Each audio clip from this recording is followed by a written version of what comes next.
ఈటల రాజేందర్ మీద ఫ్లెక్సీలు చూసినాం కదా మనం కొన్ని రోజుల కిందట, ఒక 10-15 రోజుల కిందట ఈటల రాజేందర్ ఇంటి దగ్గర ఆయన నియోజకవర్గంలో కొన్ని ఫ్లెక్సీలు వచ్చినాయి.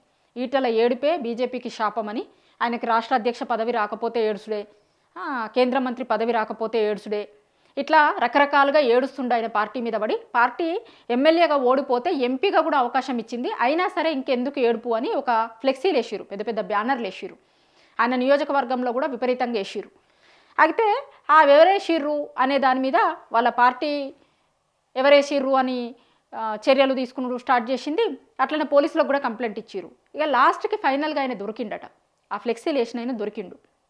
అఫీషియల్గా పోలీసులకి కంప్లైంట్ ఇస్తే పోలీసులు దొరకబట్టిరు. ఆ ఏరియాలో ఉన్న సీసీటీవీ ఫుటేజ్ అదంతా చూస్తే దొరకబట్టిరు. ఆయన ఎవరు అంటే బీజేపీ నాయకుడు. ఆయన కూడా బీజేపీలో ఎట్లా తయారైంది పరిస్థితి అంటే, ఈటల రాజేందర్ ఇష్యూని చూసిన తర్వాత బీజేపీ వర్సెస్ బీజేపీ లెక్క తయారైంది.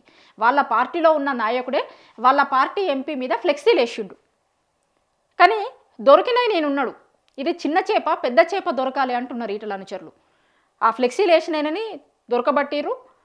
పోలీసుల కంప్లైంట్ తీసుకున్నారు. ఆయన ఇప్పుడు ప్రస్తుతం పోలీసుల కస్టడీలో ఉన్నాడు. కానీ ఈయన దొరికిండు, కానీ ఈయన వెనకాల ఉన్నోళ్ళు ఎవరు, అసలు సూత్రధారులు ఎవరు, అది దొరకాలి అంటున్నారు ఈటల అనుచరులు.